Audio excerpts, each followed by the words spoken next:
Assalamu alaikum, bonjour à tous, parlons bien, j'espère que vous allez bien. Content de vous retrouver mes amis, sachez que ce silence est dû à de nombreuses choses que je prépare pour la suite et qui font qu'on va se voir bien plus régulièrement dans les temps à venir. Alors avant de commencer cette vidéo qui va être longue, j'ai quelque chose à vous dire. Du moins à ce faible pourcentage parmi vous que je vois très souvent dans les commentaires des vidéos liées à ces sujets citer le verset et ils ont comploté, mais Allah a comploté. Et Allah est le meilleur des stratèges. Sourate 3, verset 54. Ce que j'aimerais vous demander ici, c'est pourquoi ne citez-vous jamais celui qui dit « Certes, nous éprouverons les croyants jusqu'à ce que nous distinguions ceux qui luttent et ceux qui endurent. » Sourate 47, verset 31. Ou encore, pensez-vous entrer au paradis sans être éprouvés comme l'ont été ceux qui vous ont précédés? Sourate 2, verset 214. Beaucoup oublient la raison de notre passage dans ce bas monde. On ne peut pas vivre et mourir en vivant de divertissement et de bon temps entre les deux, c'est de l'ironie. Et également, est-ce que vous pensez réellement que je vis de la peur? Parce que je lis souvent dans vos commentaires « Ouais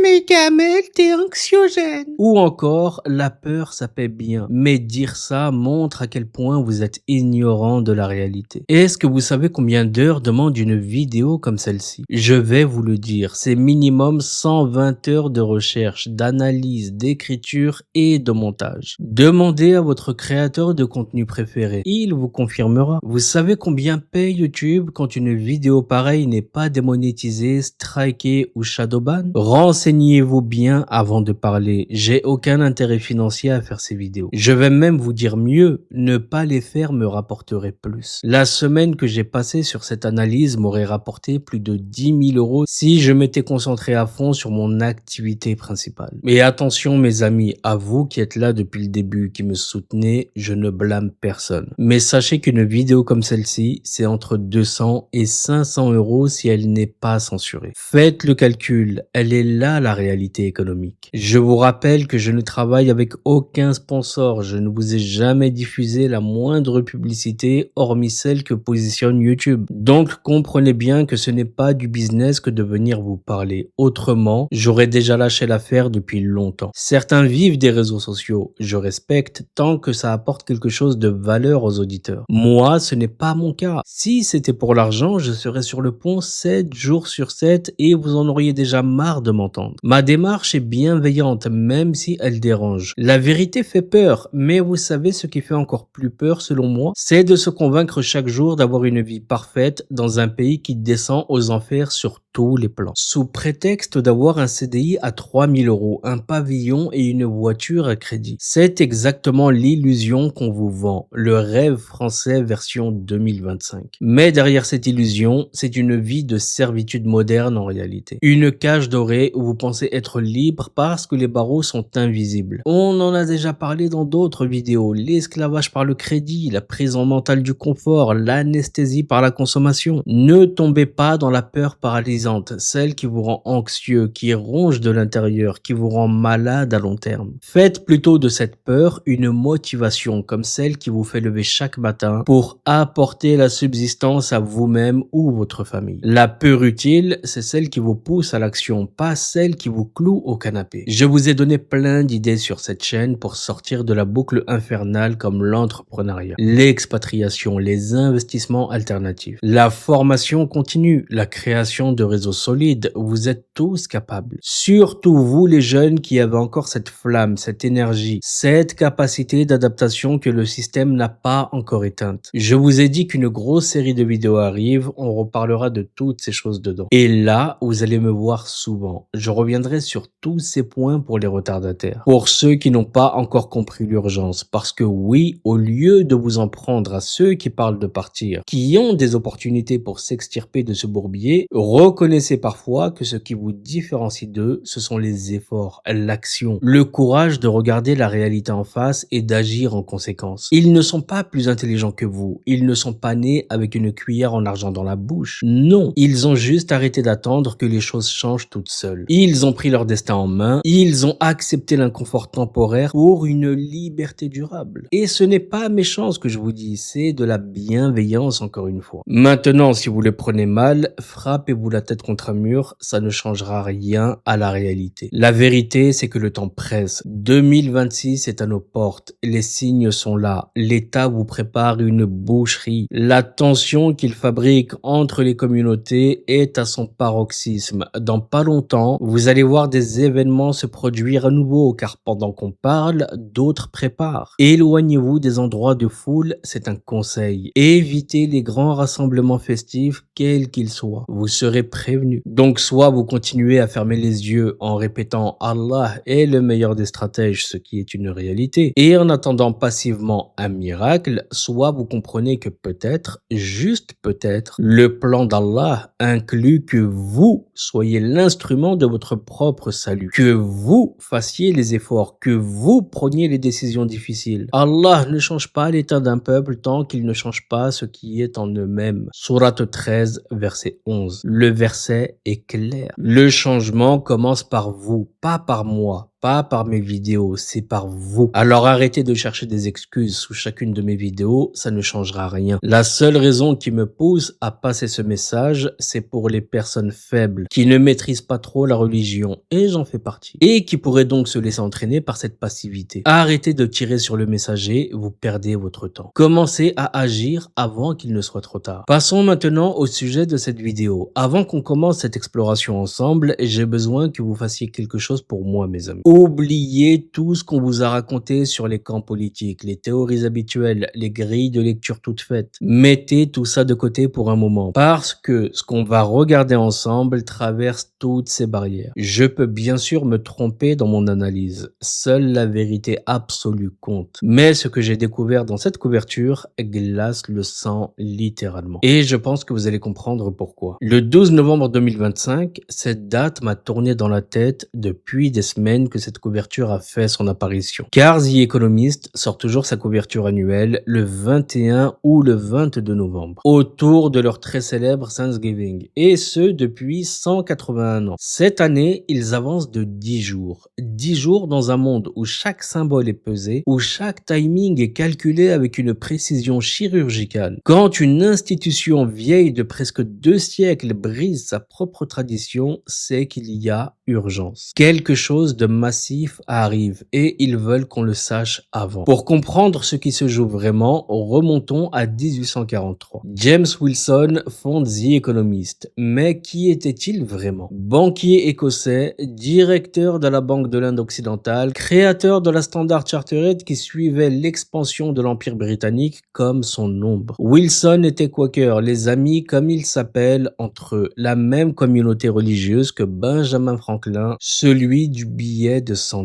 Cette convergence entre pouvoir financier et appartenance spirituelle spécifique n'est pas fortuite, mes amis. Les Quakers contrôlaient les flux d'argent entre l'ancien et le nouveau monde, et The Economist était leur voix. Vous savez, en 1943, Londres était sous les bombardements. Le papier était rationné partout. Et pourtant, Oxford sort une encyclopédie monumentale sur The Economist. Aujourd'hui, si vous voulez ce livre, préparez 22 000 €. Et le nombre 22 résonne dans toutes les traditions. Les 22 lettres sacrées qui créent l'univers selon certains textes anciens. Les 22 arcanes majeurs, les 22 chapitres du dernier livre. Et maintenant, 22 milliers d'euros pour accéder à quoi exactement? Un manuel que seuls les initiés peuvent vraiment comprendre. Ce n'est pas qu'un livre d'histoire, c'est un guide de décodage pour ceux qui savent lire entre les lignes, pour ceux qui font partie du cercle. Le prix n'est pas là pour décourager, il est là pour filtrer. Seuls ceux qui comprennent sa vraie valeur paieront. Et regardez bien cette couverture. 9 couches d'analyse se cachent dedans. Et les couleurs nous racontent déjà l'histoire. Le rouge domine, sang, feu, révolution, mais surtout futur et pouvoir qui montent. Le bleu s'efface, fatigue, déclin, le passé qui s'éteint. Et ce fond jauni peut faire penser à un vieux parchemin. C'est leur façon de nous dire que l'avenir est déjà écrit quelque part, dans des livres anciens que seuls certains ont lus. Moi, ce qui me frappe, c'est cette inversion. D'habitude, le bleu, c'est le futur, la technologie, l'espoir. Là, ils nous disent que le bleu est mort. Le rouge prend tout. C'est un changement de paradigme total. Une chose encore plus troublante, 2 jours jours avant la sortie de la couverture, il nous lâche cette phrase. L'année prochaine marquera la décennie à venir et définira le nouvel ordre mondial. C'est la première fois en 40 ans qu'ils utilisent cette expression directement, sans métaphore, sans détour. Le nouvel ordre mondial, il ne le cache plus. 2026 n'est pas juste une année, c'est le début d'un cycle, mes amis. Et vous savez combien dure un cycle complet dans les textes apocalyptiques? 7 ans. 2026 plus 7, faites le calcul vous-même. L'éditeur en chef, la directrice générale, 2 directeurs d'édition, tous signent ensemble ce message. Ça n'arrive jamais, jamais. Dans une institution britannique où la hiérarchie est sacrée, où chacun reste à sa place, voir tout le monde signer ensemble,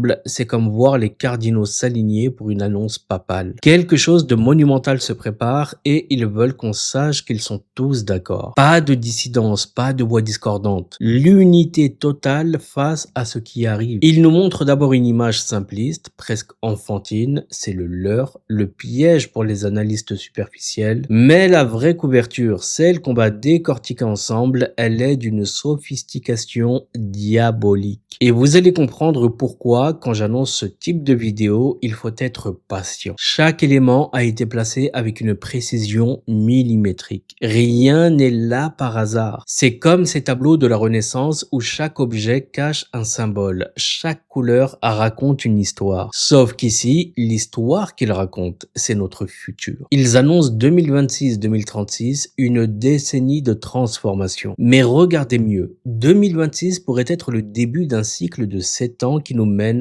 à 2033. 7 ans, comme je vous le disais, c'est la durée des tribulations dans l'Apocalypse. 7 ans, c'est un cycle sabbatique complet dans la tradition hébraïque. 7 ans, c'est le temps qu'il faut pour renouveler toutes les cellules du corps humain. 7 cieux superposés au-dessus de nos têtes, 7 terres sous nos pieds, 7 versets dans la Fatiha, la sourate qui accompagne chaque prière, 7 tours autour de la Kaaba pendant le tawaf, 7 allers-retours entre Safa et Marwa. 2033, c'est aussi 2000 ans pile après certains événements majeurs de l'histoire spirituelle de l'humanité. Il ne parle pas de 10 ans, il parle de la fin d'un cycle de 2000 ans et du début d'autre chose. Quelque chose qu'on n'a jamais vu. Le 12, date de parution du magazine pour rappel, c'est le nombre de la complétude cosmique. 12 mois. 12 signes, 12 apôtres, 12 tribus, 12 sources qui jaillissent d'un seul rocher lorsque Moussa alayhi salam frappe la pierre. Une source pour chaque tribu comme le décrit le Coran. 12 chefs désignés par les fils d'Israël. 12 naqib, 12 responsables qui portent chacun une part du dépôt. Et ce 12 novembre 2025, des aurores boréales sont apparues là où on ne s'attendait pas à les voir. En Loire-Atlantique, Tarn-et-Garonne, région parisienne, en Espagne, dans une grande partie des États-Unis jusqu'en Californie, Los Angeles, New York. Certains médias ont même titré, et ce n'est pas une blague, l'œil de Sauron dans le ciel. Pour ceux qui ont la référence, c'est l'œil qui voit tout. Le jour où sort leur couverture. Les aurores boréales, si loin au sud, c'est un phénomène magnétique rare. Le champ magnétique terrestre qui faiblit, qui se prépare peut-être à s'inverser. Et eux sortent leur couverture pile ce jour-là, comme si ils savaient. Ce phénomène d'aurore boréale, c'est du jamais vu depuis un siècle. Le jour même où sort leur couverture. Le ciel s'embrase jusqu'en Floride. Et maintenant, regardez ce qui nous attend. Une éclipse totale le 12 août 2026, visible depuis l'Espagne. Le gouvernement espagnol a d'ailleurs déjà publié des plans de sécurité. Ça paraît dingue pour une éclipse. Pourquoi mobiliser la sécurité nationale pour un phénomène astronomique naturel? Qu'est-ce qu'ils savent que nous, on ne sait pas?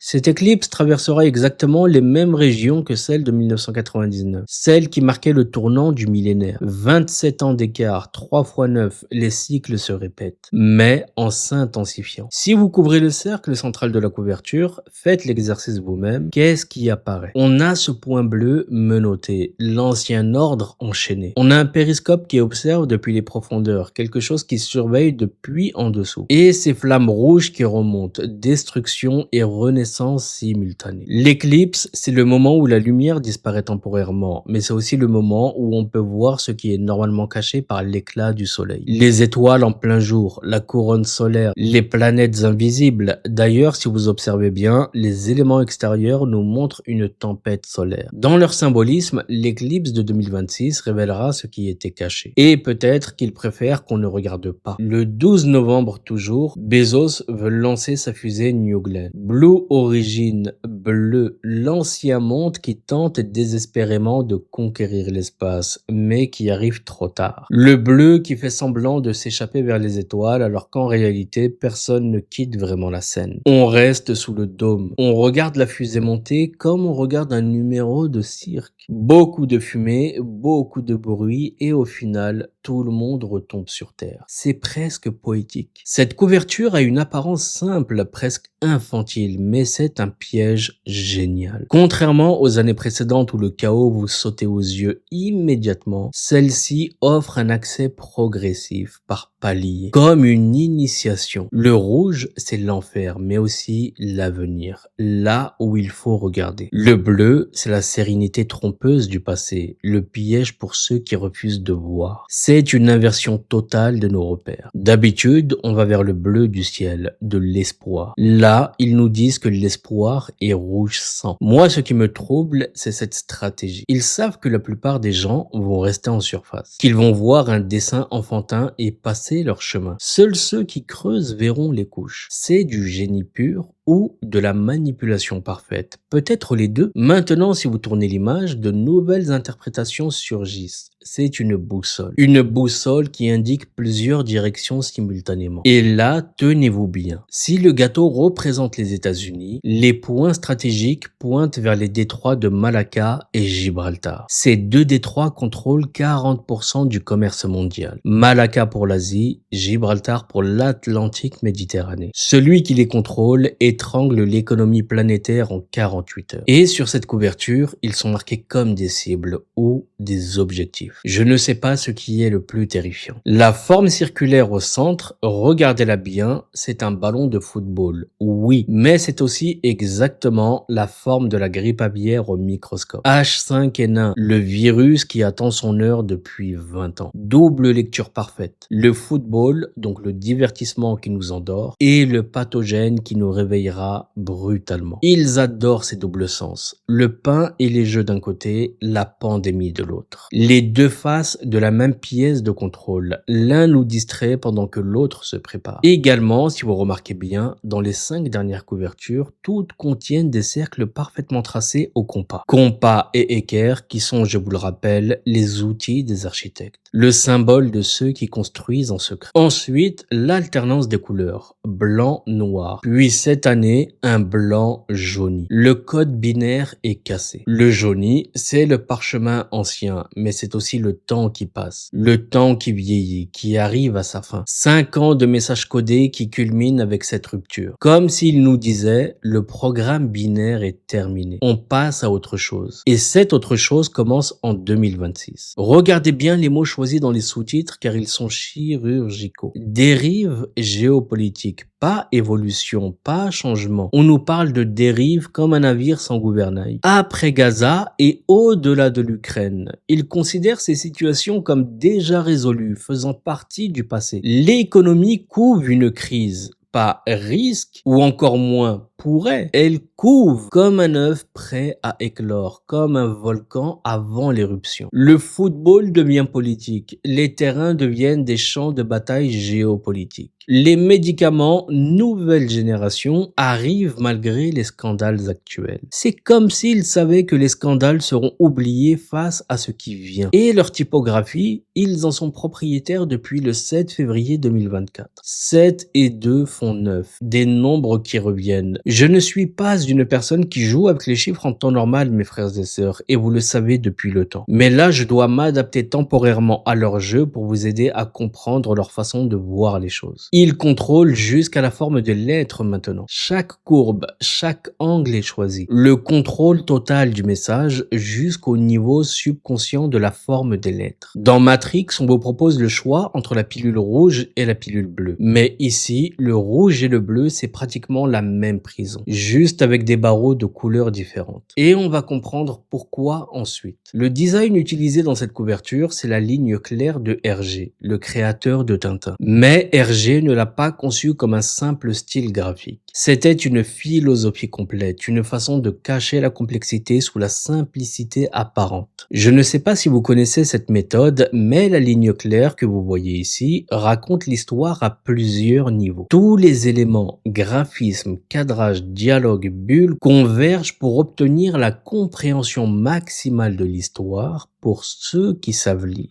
Regardez cette couverture. On pourrait la diviser en sections et chaque partie raconterait sa propre histoire, mais toutes sont connectées. La ligne claire s'accomplit ici à la perfection. Simple en surface, vertigineuse en profondeur. C'est exactement comme ça qu'il communique depuis toujours. Dans les BD de Tintin, Hergé cachait des symboles partout. C'était d'ailleurs un membre de la confrérie. Tout avait son pourquoi. Chaque élément pouvait raconter quelque chose de différent selon votre niveau de lecture. Dans une seule case, vous pouviez identifier différentes phases temporelles, mais tout avait une relation secrète. C'est exactement ce qui se passe dans cette couverture. Et il y a toujours quelque chose de caché pour celui qui cherche vraiment. C'est une construction fractale. Chaque partie contient le tout. Chaque couche révèle d'autres couches, l'infini dans le fini. C'est comme la très célèbre collection Où est Charlie? Cette recherche du personnage caché dans le chaos apparent. Mais ici, ce n'est pas Charlie qu'on cherche, c'est la vérité. Et cette vérité est fragmentée en 1000 morceaux qu'il faut rassembler. Dans Charlie, on vous donne une liste d'objectifs secondaires après la recherche du personnage principal. Chaque élément à trouver raconte sa propre histoire. Et si on divisait cette couverture en 20 parties, chacune raconterait quelque chose de différent, mais toutes s'entrelacent pour former un message unique. C'est soit du génie ou de la folie, probablement les deux. Les livres de Charlie permettent de comprendre une chose d'un côté, autre chose de l'autre, mais au final tout converge. Et regardez ce petit détail, les mêmes bateaux que dans Charlie apparaissent dans la couverture. Les mêmes exactement. Ce n'est pas une coïncidence, c'est un clin d'œil à ceux qui savent voir. Ces bateaux, d'où viennent-ils? Vikings comme on veut nous le faire croire, ou les deux berceaux de la civilisation européenne? Moi je dirais que Rome et la Grèce sont représentés ici, mes amis. Aujourd'hui en Europe, que voyons-nous? Une division profonde sur l'immigration, une invasion comme celle représentée sur la couverture. L'histoire se répète, mais cette fois, les barbares ne viennent pas du nord. Ils viennent de partout. Et peut-être que les vrais barbares sont déjà à l'intérieur. Si par exemple, je vous montre une image surchargée avec un seul trou, où va votre regard? Certainement et directement vers le vide. 90% des gens regarderont le trou. L'absence. Eh bien, la couverture utilise exactement cette technique. Des points de fuite multiples pour diriger votre attention exactement où ils veulent. Et ici, en l'occurrence, le gâteau en plein milieu, ou le joueur qui tire avec le ballon à l'extérieur. C'est du design de saturation stratégique. Cette technique existe depuis le milieu du 19e siècle, quand sont nés les moyens de communication de masse. Le design de saturation stratégique est un système de contrôle social. Vous saturez l'œil pour mieux cacher l'essentiel. Vous noyez la vérité dans le bruit. Et seuls ceux qui connaissent la technique peuvent filtrer le signal du bruit. Pour comprendre le design de saturation stratégique, lisez Neil Postman, Se distraire à en mourir. Ou encore Vince Packard, La persuasion clandestine. Vous avez aussi Nicolas Kerr et ce qu'Internet fait à nos cerveaux. Tout a été étudié. Les moyens de communication, ses revues, ses illustrations, tout est conçu pour créer cette saturation. Vous regardez la petite balle qui rebondit ici, pendant que ce qui compte vraiment se passe là-bas, dans votre angle mort. Ce sont des prestidigitateurs, des illusionnistes des temps modernes. C'est leur méthode depuis toujours, et ça marche. Le paradoxe, c'est que la constance perceptive, cette capacité de notre cerveau à maintenir une perception stable, finit par détecter ce qu'on essaie de cacher. Parce que si on prend la peine de le dissimuler, c'est qu'il y a quelque chose d'important. Votre subconscient capte ces anomalies, c'est comme une alarme silencieuse. Mais il faut avoir une certaine connaissance, une certaine grille de lecture pour arriver à la conclusion. Il faut comprendre le langage qu'ils utilisent pour nous parler. Je ne sais pas s'ils envoient consciemment un message ou si c'est nous qui le décodons, mais cette couverture a définitivement un message et un messager. Le message nous a été envoyé et nous allons le décrypter ensemble, car oui, on a à peine effleuré le sujet de cette vidéo. Les livres que j'ai mentionnés vous expliquent parfaitement comment les médias détournent notre attention de l'essentiel. Ils nous bombardent de milliers de nouvelles pour nous noyer dans l'information. C'est la stratégie du bruit blanc. Chaque jour, nous recevons des centaines de variations sur une seule et même nouvelle. L'AFP balance la feuille et tous les médias commencent à la répliquer en boucle comme des perroquets. Boum, boum, boum. Ils nous saturent le cerveau avec des infos futiles et pendant ce temps, ce qui se passe vraiment dans les coulisses, ce qui est véritablement important, passe inaperçu. Seulement 10 à 15% des personnes perçoivent ce qui se trame réellement derrière le rideau de la fumée médiatique. Même si ces personnes le disent maladroitement, même si leurs idées se recollent difficilement, que c'est un peu brouillon, sachez que ces personnes voient ce que vous ne voyez pas. Et vous savez ce qui me frappe le plus, c'est que ce pourcentage 10 à 15%, c'est exactement le nombre mentionné dans certains textes anciens. Ceux qui verront, ceux qui comprendront quand les temps viendront. Le reste restera aveugle jusqu'à la fin. C'est écrit depuis des millénaires. Et ça se vérifie aujourd'hui. Cette couverture, c'est exactement ça, mais poussé à l'extrême. C'est un design de saturation d'une brutalité que je n'ai jamais vue. Ce n'est pas comme les autres couvertures des années précédentes qui étaient plus lisibles, plus directes. Et c'est pourquoi, contrairement à l'an passé, j'ai décidé de m'y remettre. Ici, il vous donne une série d'éléments qui peuvent être validés ou non, vrais ou faux, importants ou insignifiants. C'est à vous de trier comme j'ai trié pour faire cette vidéo. Et pendant que vous triez, vous êtes déjà dans leur jeu. C'est pourquoi nous devons maintenant mettre de l'ordre dans cette couverture chaotique, structurer ce qui semble aléatoire. Et si on cherchait le centre parfait de cette composition, on pourrait penser que c'est le ballon au milieu. Mais non. Pour moi, le véritable centre se trouve à l'intersection de ces deux épées. Tracez des lignes en suivant ces épées et elles vous donnent le centre géométrique parfait. Les épées forment une croix et vous savez ce qu'est une croix retournée dans leur symbolisme? C'est l'inversion des valeurs. Ce qui était sacré devient profane. Ce qui est en haut descend. 2026 marque cette inversion totale. Les épées marquent le chemin de lecture de cette couverture. Si on la divise en trimestres, le premier serait en bas, le deuxième à gauche, le troisième en haut et le quatrième à droite. C'est un cadran d'horloge inversé. Le temps qui tourne à l'envers. Ou peut-être le temps qui se rembobine avant de repartir dans une nouvelle direction. Je ne sais pas encore, mais cette disposition n'est pas innocente. Premier trimestre, les Jeux Olympiques d'hiver à Milan, février 2026. Le 2 est clair, à gauche, le troisième évident. Le 250e anniversaire de ce qu'on nous annonce comme l'indépendance américaine, en juillet. Donc février, juillet, 2 et 7 font 9. Toujours ce 9 qui revient, le nombre de la fin et du renouveau dans toutes les traditions ésotériques. Le quatrième trimestre, c'est là que ça devient intéressant. Probablement des réélections au Moyen-Orient ou la fin du conflit en Europe de l'Est. Des acteurs majeurs qui disparaissent de la scène. L'ordre est 1, 2, 3, 4, mais aussi bas, gauche, haut, droite. Comme une spirale qui monte ou comme une descente aux enfers suivie d'une remontée. C'est trop blanc comme géométrie. Regardez ces éléments blancs et bleus, de la glace qui fond. Glace, donc ice en anglais. Quand la glace fond, elle change d'état, solide vers liquide. Un changement d'état fondamental. Effondrement. Mais ICE, c'est aussi Immigration and Custom Enforcement, l'agence américaine qui gère les frontières. Et il y a eu des protestations massives devant leur bureau. Et où se sont concentrées ces protestations? En Californie principalement. La glace qui fond, les frontières qui fondent. Le double sens est parfait. Quand ICE change d'état, quand cette institution se transforme, qu'est-ce qui va se passer? Un nouveau flux migratoire ou au contraire un gel total des mouvements? Les deux lectures sont possibles. Votre œil va naturellement vers l'interprétation climatique, les pôles qui fondent, le réchauffement. C'est ce qu'on nous répète depuis des années, mais cette couverture parle d'autre chose. Où ont-ils déployé la garde nationale et l'armée dans les rues? En Californie, mes amis, c'est aussi là où se trouvent les sièges de toutes les entreprises tech représentées à l'investiture. Tous au garde à vous devant Trump. Quand ICE fond, quand cette structure s'effondre, c'est tout le système californien qui change d'état. De solide à liquide, de stable à chaotique. Et ça, c'est prévu pour 2026. Nous entrons maintenant dans le vif du sujet, le cœur de la révélation. Ici, on a un cerveau connecté à une manette de jeu et une puce qui s'insère dedans. Neuralink, oui, mais regardez mieux. Il y a d'autres connexions du même type. un réseau, pas un cerveau, mais tous les cerveaux. 2026, c'est l'année où la connexion cerveau-machine devient massive, pas expérimentale, pas pour quelque chose de volontaire, pour tous, volontairement ou non. Mais regardez ce fil rouge, qui contrôle vraiment le cerveau? Comment dirige-t-on la pensée? Qu'est-ce qui est le plus important dans une manette? Ce qui vous permet vraiment de jouer, je veux dire, ce sont les boutons, pas la manette elle-même,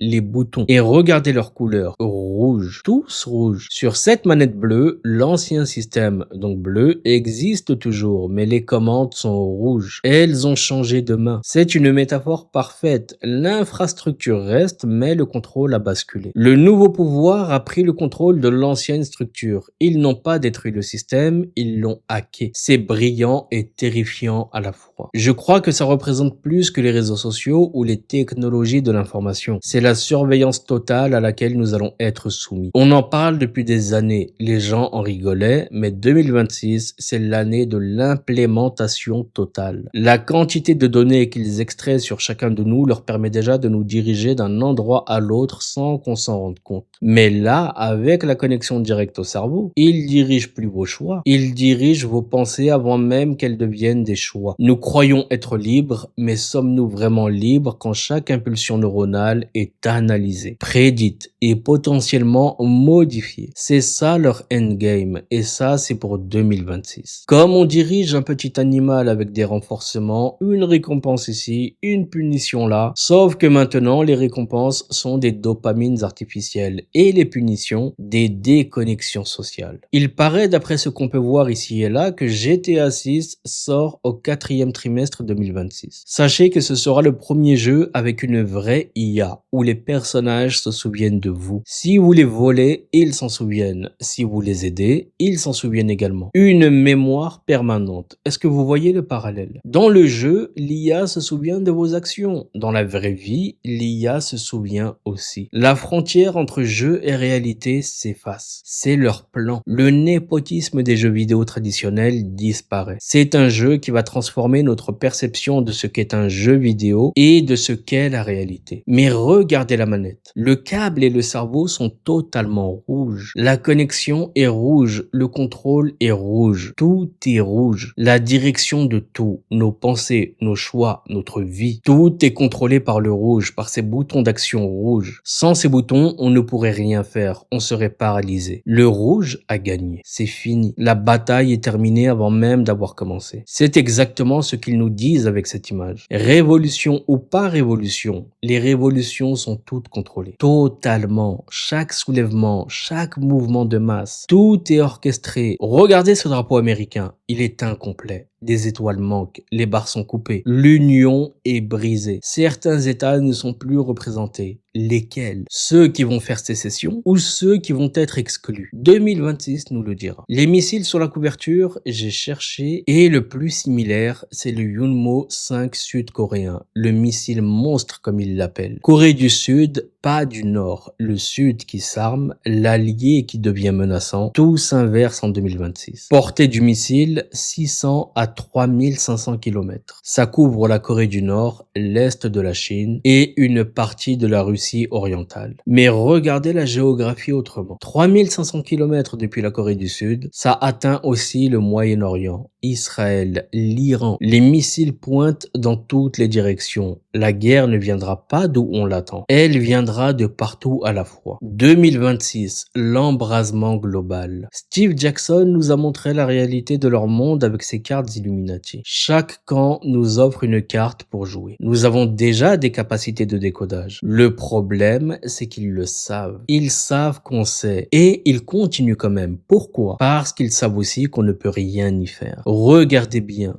Ils sont malins, très malins. Ils essaient d'être plus malins que nous tous réunis, mais voici leur erreur fatale. Ils nous sous-estiment profondément. Où nous ont-ils donné toutes ces cartes? Eh bien, dans les couvertures précédentes. Le même éditeur a supervisé les 5 dernières couvertures, 5 ans de messages qui culminent ici. Dans ces 5 dernières couvertures, nous avons la clé exacte de ce jeu. Ces cartes sont là, devant nous. Regardez. Elles s'utilisent d'une couverture à l'autre. Les personnages migrent, les symboles persistent. C'est une narration continue sur 5 ans. 5 comme les 5 doigts de la main. Comme le pentagramme, comme les 5 éléments. Tout est calculé. C'est troublant de voir les mêmes personnalités apparaître année après année. Certains disparaissent, d'autres émergent, mais il y a cette continuité. Dans la couverture 2023, on voit déjà les prémices de 2026. Ils nous ont donné les indices il y a 3 ans, le temps qu'il faut pour qu'une idée devienne réalité. Ils plantent les graines et nous regardons pousser l'arbre de notre propre destruction. Si nous prenons ces cartes et les disposons correctement, regardez ce qui arrive. Le plateau de jeu se forme. L'image complète apparaît. C'est comme un puzzle en 4D. 3 dimensions spatiales plus le temps. 5 ans de messages qui convergent vers 2026. Le point de singularité, le moment où tout bascule. Et voilà, ça apparaît tout seul. La solution était là depuis le début. C'est un jeu d'enfant auquel ils nous obligent à jouer. Le monde est devenu un jeu d'enfant où ils veulent nous faire croire que c'est simple, que nous sommes infantilisés. La société européenne est d'ailleurs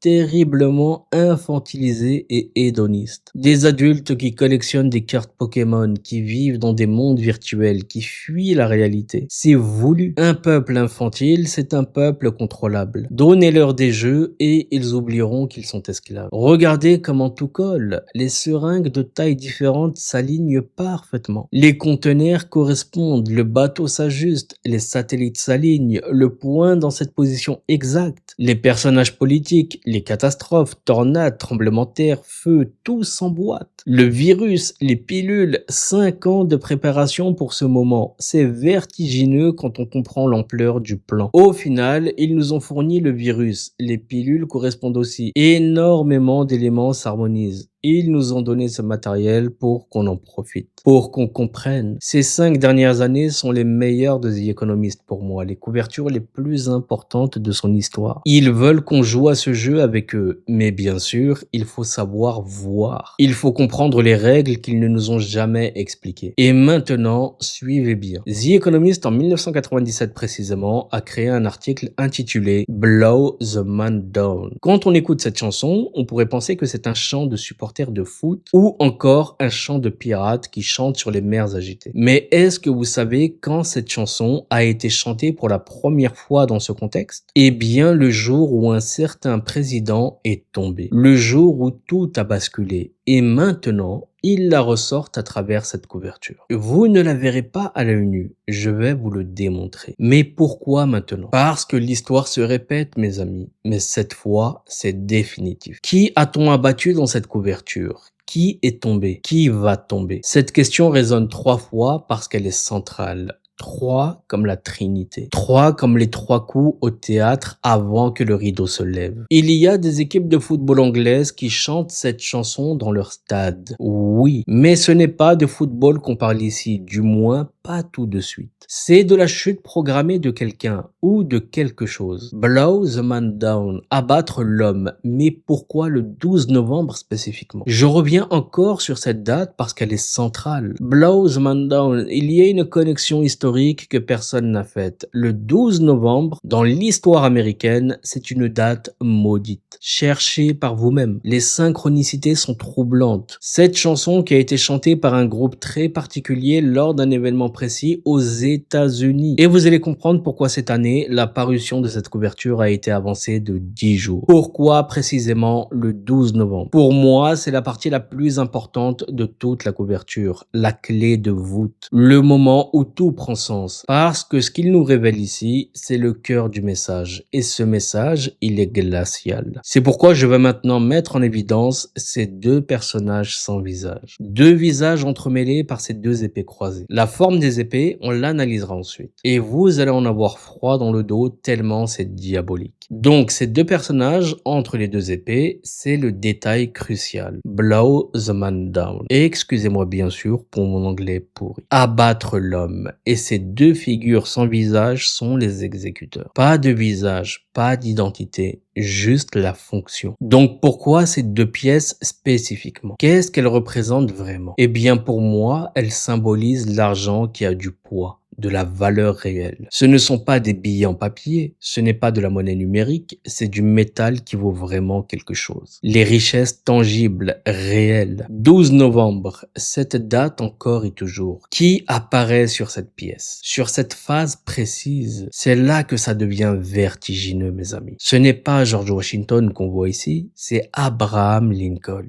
Lincoln frappé sur cette pièce. Lincoln assassiné dans un théâtre. Tué pendant qu'il regardait une pièce. L'ironie du mot pièce ne vous échappe pas, je pense. Il est mort 2 heures plus tard dans une maison d'hôtes en face de ce théâtre. Donc, nous voyons 2 pièces ici. 2 fois Lincoln. 2 morts. La première mort physique en 1865, la seconde symbolique en 2025. Exactement 160 ans d'écart. 16 fois 10. Le nombre de la destruction dans le tarot multiplié par la complétude. L'arme qui a tué Lincoln a été fabriquée à Philadelphie, mes amis. Comme on frappe une monnaie. Intéressez-vous à la création des États-Unis. Tout ramène à Philadelphie. C'est là qu'on frappait la pièce d'un cent avec le profil de Lincoln. La boucle se ferme. L'arme et la monnaie forgées au même endroit. Le meurtre et l'hommage unis dans le même métal. Les États-Unis frappent leur dernière pièce d'un cent après 232 ans. Ils éliminent le penny. Et à quelle date? Le 12 novembre 2025. Ce n'est pas un jour quelconque, c'est le jour exact où on arrête de frapper cette pièce. 232 ans. 2 plus 3 plus 2 qui font 7. Encore ce chiffre, le cycle complet, la fin d'une ère. Et vous savez ce qui se passe 7 ans après 2025? Faites le calcul. La maison de la monnaie de Philadelphie, le United States Mint, c'est là que tout se passe. L'arme qui a tué Lincoln venait de Philadelphie. La ville de l'amour fraternel devient la ville de la mort symbolique. Tout s'aligne parfaitement. Trop parfaitement. Le 12 novembre 2025, Philadelphie frappe la dernière pièce de Lincoln. 250 ans d'Amérique, 250 ans des Illuminés de Bavière. Les 2 anniversaires convergent. Ce n'est pas une coïncidence, c'est un rendez-vous fixé il y a 2 siècles et demi, mes amis. Donc, encore une fois, combien de fois a-t-on symboliquement tué Lincoln? Eh bien, une première fois physiquement et maintenant une seconde fois monétairement. Quand Lincoln tombe la première fois, on chante Blow the Man Down. C'est le chant de ceux qui s'opposent à lui. Ceux qui voulaient un autre type d'Amérique, une Amérique des banques, pas du peuple. Et maintenant, ils chantent à nouveau, parce que cette fois, c'est définitif. Pourquoi cette haine de Lincoln? Parce qu'il était le président du peuple. Il bloquait l'accès des élites financières, bancaires et militaires au pouvoir absolu. Il était le gardien, celui qui disait non. Ce qui se montre ici, c'est un changement monétaire qui n'est pas seulement physique ou numérique, c'est profondément symbolique. On tue à nouveau Lincoln cérémoniellement avec ces 2 pièces. 2 morts pour être sûr qu'ils ne reviennent jamais. Tout coïncide avec le 12 novembre. Mais il se passe encore autre chose ce jour-là, quelque chose d'énorme. Le centre de la couverture, ce sont les 2 épées croisées. On tue à nouveau Abraham Lincoln d'une manière rituelle. Et certains diront, c'est juste économique. Ça coûte plus cher de frapper ces pièces qu'elles ne valent. Mais c'est faux. C'est spirituel, c'est rituel et c'est final. Cette pièce, pendant 237 ans, elle a symbolisé l'Amérique accessible à tous. Qu'est-ce qu'on fait vraiment ici? Eh bien, on déclare que le peuple n'a plus le pouvoir sur l'argent. En éliminant cette pièce, on efface la dernière trace de liberté monétaire que Lincoln avait laissée. Le penny, c'était le dernier vestige d'une Amérique où même le plus pauvre pouvait participer. Maintenant, c'est fini. Tout sera digital, tout sera contrôlé, tout sera tracé. Lincoln appartenait à une vision du pouvoir. Quand on chante Blow the Man Down à sa chute, cette chanson appartient à l'autre vision, celle qui a gagné. Regardons ce graphique maintenant. Cette image est absolument cruciale. Qu'est-ce que ce personnage fait avec ce graphique économique? Il le touche, il le désigne et pointe un pic particulier, comme s'il contrôlait le marché d'un simple geste, comme un chef d'orchestre de la destruction économique programmée. Quand arrivent les élections de mi-mandat, ce graphique va exploser puis s'effondrer. La casquette rouge MAGA n'est pas anodine, mais regardez la cravate, elle est comme attirée magnétiquement vers le graphique. Les lignes autour de son pied montre le mouvement. Il est aspiré par ce graphique, comme s'il y avait un trou noir économique qui l'attire inexorablement. Il ne contrôle pas le graphique, c'est le graphique qui le contrôle. Qu'est-ce qui se passe entre ce personnage et la Fed? Pourquoi l'a-t-on mis au pouvoir? La réponse est dans les récentes nouvelles, mes amis. Pourquoi Donald Trump fait-il la guerre à la Fed? Trump menace clairement de saper l'indépendance de la Réserve fédérale. Il déclare dans un article que vous pourrez retrouver que la Fed ne peut pas être contrôlée par Jérôme Powell et tous ses mandataires installés à Atlanta. C'est une déclaration de guerre totale. La Fed contre Trump met en garde contre la stagflation et d'un ralentissement économique. 16 avril 2025, les menaces s'intensifient. Trump est en guerre avec la Fed depuis son entrée en fonction. Trump accuse Lisa Cook de falsification. La Fed reste silencieuse, le bureau du procureur ne confirme rien, le silence avant la tempête. La tempête parfaite, Powell contre Trump. Une Fed divisée et la peur d'une récession. Récession, récession, récession. Il martèle ce mot pour le manifester. Parce que les mots créent la réalité, mais seulement quand assez de gens y croient. La vraie raison pour laquelle Donald Trump arrive au pouvoir, c'est pour ça. Uniquement pour ça. Et ça s'accomplit le 12 novembre, le jour où sort cette couverture. Le gouverneur de la Réserve fédérale d'Atlanta annonce qu'il quittera son poste en février. Regardez encore la date de parution. Et écoutez bien ce qui se passe, c'est monumental. C'est le début de la fin, ou la fin du début, je ne sais pas encore, mais c'est énorme. La décision aplanit le chemin pour que Trump contrôle la Fed à partir de l'année prochaine. Le seul objectif de ce qui se cache derrière Trump est de contrôler la Réserve fédérale, mes amis, point barre. C'est le but ultime, la finalité de tout ce théâtre politique. Qui contrôle la Réserve fédérale contrôle les États-Unis. C'est la force qui émet l'argent au niveau mondial. C'est eux qui décident de la richesse et de la pauvreté, de la guerre et de la paix. C'est le cœur du système. Et ce cœur va changer de propriétaire. Tu contrôles le taux d'intérêt, tu contrôles absolument tout. Tu décides qui prospère et qui tombe, quelle nation monte et quelle nation s'effondre. Parce qu'au moment où on parle, curieusement, ceux qui gèrent la Fed sont en bleu. Tous en bleu. L'ancien pouvoir, celui qui va tomber. Mais poursuivons, intéressons-nous aux épées. Les épées sur la table, ce croisement d'épées, c'est une lutte de sabres. Une danse mortelle qui se joue devant nos yeux. Celle de gauche ressemble à un sabre de confédéré. Ça peut également ressembler à une épée typique anglo-saxonne des pirates. Ou encore au sabre de la cavalerie américaine. Et celle qui est au-dessus, vous avez déjà tous vu une carte au trésor, je pense, et que voit-on généralement sur l'emplacement de ce trésor? Des épées croisées marquant son emplacement. Ici aussi, les épées marquent l'emplacement de quelque chose, mais ce n'est pas un trésor, c'est un sacrifice. Pour moi, le sabre de droite est anglais, des anciens boucaniers. Celui de gauche est confédéré. Donc pirates et confédérés unis. Ceux qui pillent les mers et ceux qui ont voulu diviser la terre. Les deux forces destructrices réunies. On ne saura jamais avec certitude, mais le message est clair. Les anciennes forces rebelles s'unissent. Mais ces deux épées rouges signifient que la bataille penche du côté républicain. Il n'y a pas une seule épée bleue. Le message est limpide. Le rouge a déjà gagné. La bataille est finie avant d'avoir commencé. 2026 sera totalement rouge. Pas de résistance bleue, pas d'opposition, un contrôle total. Mais pour moi, c'est encore plus profond. Ces épées cachent autre chose qu'on va découvrir. Trump n'écarte pas un troisième mandat, même s'il voit d'un bon œil une candidature Vance-Rubio pour 2028.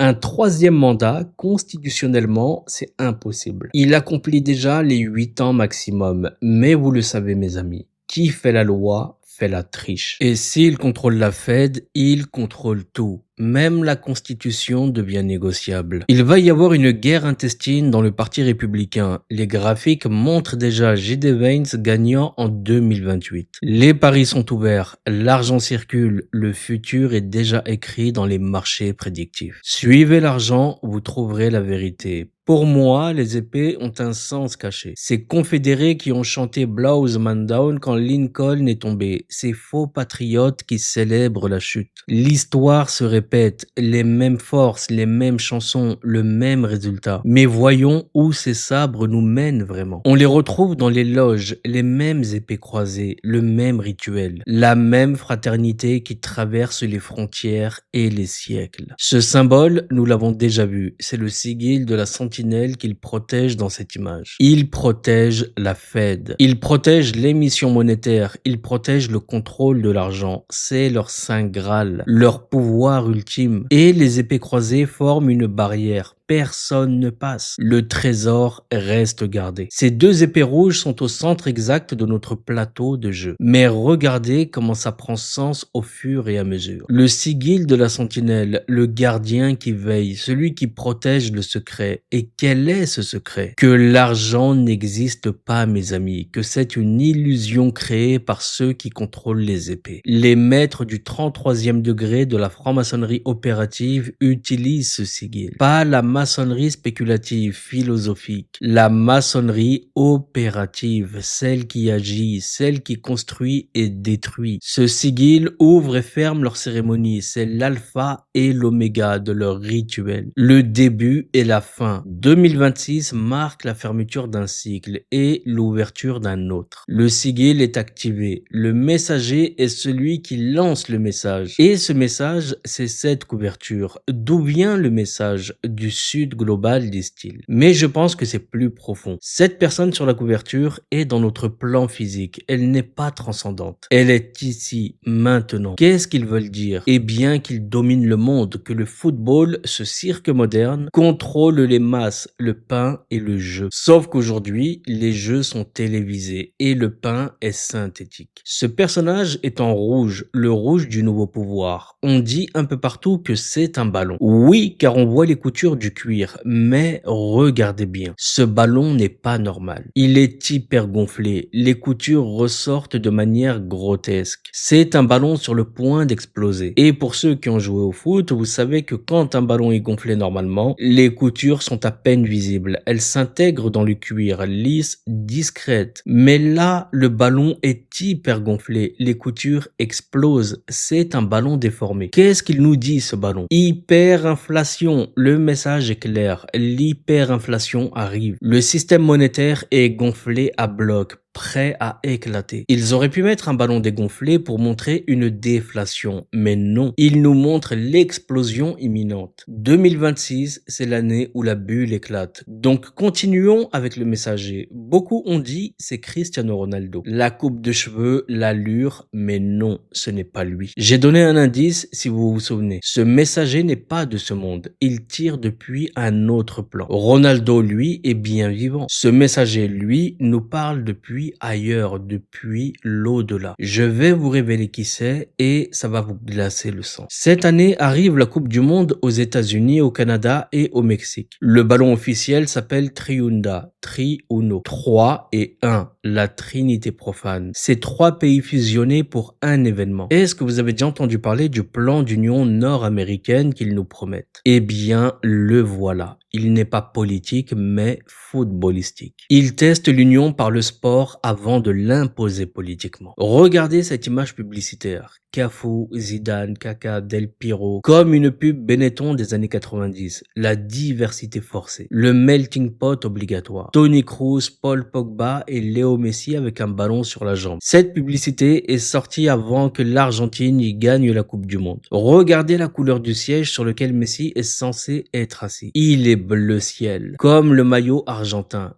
Ils savaient avant le premier match, ils savaient qu'ils allaient gagner. Le football n'est pas un sport, c'est un script, un théâtre et les supporters sont les spectateurs naïfs qui croient que c'est réel. Avant que l'Argentine ne gagne, le siège était déjà bleu ciel pour Messi. Maintenant, regardez, le prochain siège est rouge. Qui va s'asseoir sur le trône rouge en 2026? Quelle nation a été choisie pour gagner? Le rouge nous dit déjà la réponse. Ce n'est pas du sport, mes amis, c'est de la programmation prédictive. Ils nous montrent le futur parce qu'ils l'ont déjà écrit. Pour gagner une Coupe du Monde, il faut porter leur symbole. Regardez les tatouages des champions, ce sont toujours les mêmes motifs ésotériques. Et quand tu gagnes, ils te mettent la cape comme ils l'ont fait au Qatar pour Messi. Une sorte de Harry Potter, l'invisibilité. Tu deviens intouchable, tu entres dans leur club. Le football n'est qu'un théâtre pour initier. Un rituel planétaire planétaire où des milliards regardent sans comprendre ce qu'ils voient vraiment. Regardez le logo de la FIFA pour 2026. Philadelphie encore et toujours. Regardez bien, si on isole cette partie, que lisez-vous? États-Unis plus Europe égale 2026. C'est mathématique. C'est écrit. L'alliance transatlantique consommée ou peut-être leur guerre commune contre le reste. Est-ce que la Chine va prendre Taïwan? Est-ce que la Russie va s'étendre? Non. C'est USA et Europe unis dans quelque chose de plus grand. Le bloc occidental final avant l'effondrement. Mais ce n'est plus une guerre normale. L'Europe est devenue le terrain d'essai pour les États-Unis et la Chine. Un laboratoire à ciel ouvert. Les Européens sont les rats de laboratoire. Ils testent les nouvelles armes, les nouvelles stratégies, les nouvelles formes de contrôle. Et les Européens applaudissent pensant être du côté des gagnants. Cette Coupe du Monde cache énormément de choses. Si la couverture montre le football, c'est que 2026 est l'année du spectacle ultime. Retenez bien ces paroles. Pas de meilleur spectacle que celui-là. Des milliards de regards tournés vers un ballon pendant qu'il reconfigure le monde dans l'ombre. Regardez le ballon, pas les épées. Regardez les buts,